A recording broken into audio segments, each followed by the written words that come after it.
সাহাবারা বললেন, ইয়া রাসূলুল্লাহ, কি বলেন আপনি? ও তো হত্যাকারী, সুযোগ পায় নাই, আপনারে মারতে পারে নাই, ছেড়ে দিলে আবার ও আপনার উপর তলোয়ার নিয়ে ঝাঁপিয়ে পড়বে। নবী, এই সিদ্ধান্ত আপনি নিতে যাবেন না। বিশ্বনবী বললেন, যেটা বলেছি সেটা করো, সুমামার রশিগুলো ছেড়ে দাও, সুমামার হাতে পায়ের রশিগুলো যে তোমরা খুলে দাও। সাহাবারা তর্ক জুড়ে দিলেন, লা ইয়া রাসূলুল্লাহ, এমনটা করবেন না, তো ভয়ঙ্কর ভয়ঙ্কর খুনি, কি জানি কি হয়ে যায়। বিশ্বনবী বললেন, না, তার হাতে পায়ের রশিগুলো খুলে দাও। সাহাবারা বিশ্বনবীর কথা মতো তার হাতে পায়ের রশিগুলো খুলে দিল।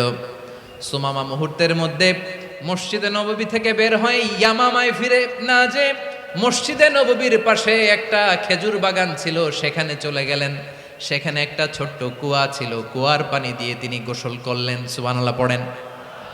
কুয়ার পানি দিয়ে গোসল করে মসজিদে নববীর সামনে এসে বিশ্বনবী এবং সাহাবাদের সামনে দাঁড়িয়ে সাব্বাবা উঁচু করে বললেন, আশহাদু আল্লা ইলাহা ইল্লাল্লাহ ওয়া আশহাদু আন্না মুহাম্মাদান আবদুহু ওয়া রাসূলুহু। আল্লাহু আকবার।